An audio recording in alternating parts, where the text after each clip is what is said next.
Imagine walking into your garden and seeing these beautiful Agapanthus, the queen of the Nile.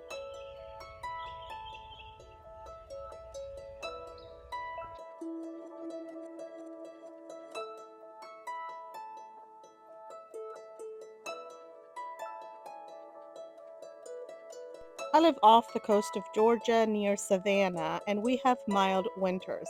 But don't worry, you don't have to have mild winters in order to grow these. Anyone in zone 6 through 11 can grow these, but of course, the colder zones will have to take care of them differently during the winter months.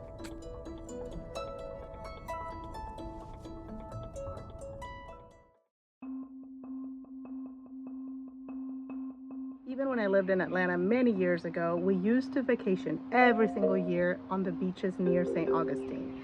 So there's a beach we love called Ponte Vedra. But everywhere in Florida that you go, you will see these bubbles of purple emerging everywhere, and you can see them in clusters. So at the bottom, you'll see the clusters of like grass-like leaves.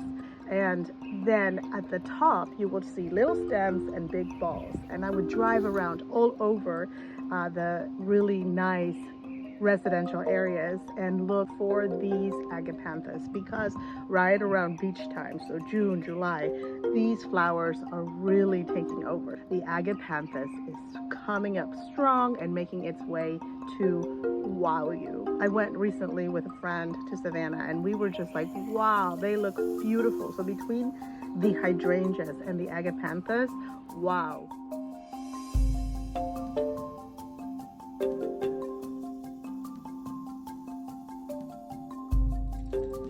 That is one of the things I love about Savannah. What I love is the oaks, the Spanish moss that's dripping off them, and then all of the vegetation that is under the oaks is spectacular. Many people think that you can't grow flowering plants under trees, but that's simply not true.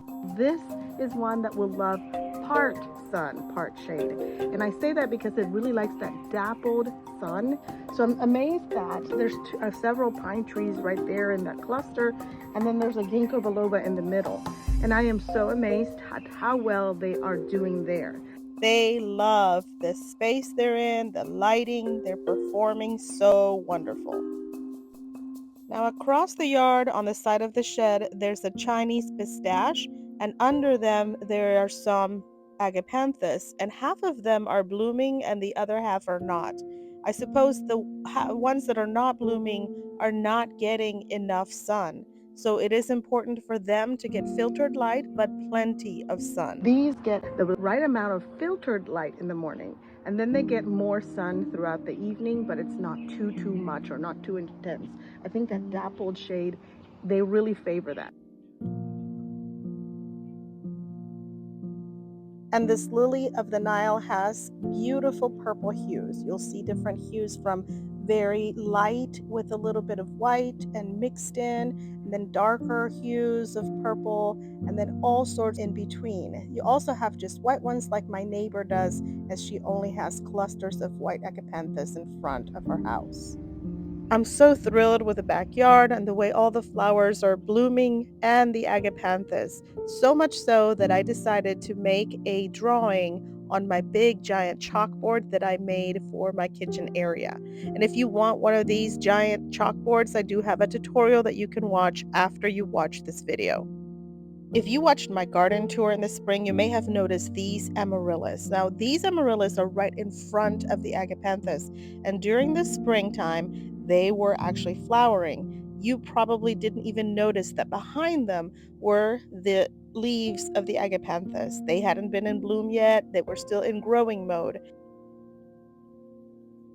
They're perfect companions because the leaf structure is similar, and then the amaryllis will bloom first, and then the agapanthus will follow later in the summer. And I love that staggering of the blooms. It's also enjoyable to watch them grow as they're encased with all the blooms tightly together, and then they start letting their petals out one by one. And so the little process creates different variations of the plant until you see the full bloom open up and look so beautiful. Go ahead and post in the comments below and let me know, what is your favorite summer flower? I am just so in love with these Agapanthus, but there's so many other flowers that are beautiful. And I'm pretty sure that other people in the community would be thrilled to hear about your favorite summer flower. Another companion plant that would be really good is the Liriope. So this Liriope is wonderful because of its leaf structure, and it'll have that movement with the wind. What's wonderful also is that the Liriope and the Agapanthus bloom at different times. They bloom after the Agapanthus, and they are also purple. Having plants that bloom at different times helps you have a garden with interest all year long. What's super exciting is that I'm going to make a couple more videos about Agapanthus and Liriope because I'm going to re-landscape an area that I recently added some concrete, and the concrete is there because I'm getting ready to also add a pergola. And I can't wait to show you all of the things that are going to happen for the pergola and the outdoor kitchen. And in front of that, I'm going to re-landscape with Agapanthus and Liriope. So if you don't want to miss any of these videos that I'm about to make, you may want to subscribe now and hit that little notification bell so that you don't miss any of the future videos.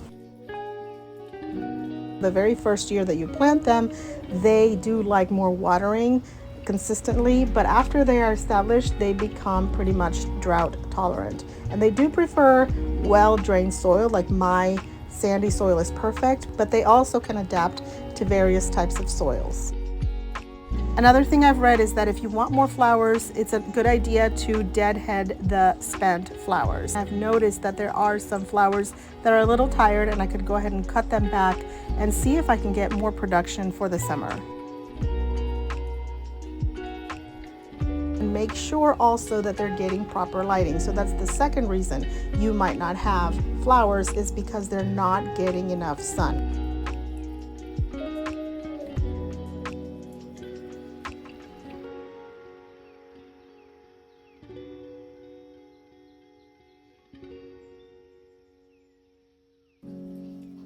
If you look at the stem that I had cut, you can see the seed pod. So you can use seeds to propagate, but the easiest way to do that would be to propagate by division. And I will show you how to do that when I re-landscape later in the season, when the weather has calmed down and it's safe for me to transplant them.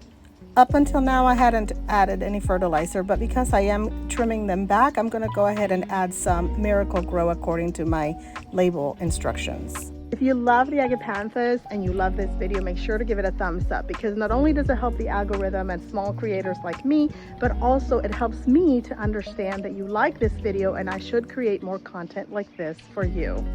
As I look around the garden, I notice that the white hydrangeas, the Hydrangea paniculatas, are wanting to bud up and start showing up.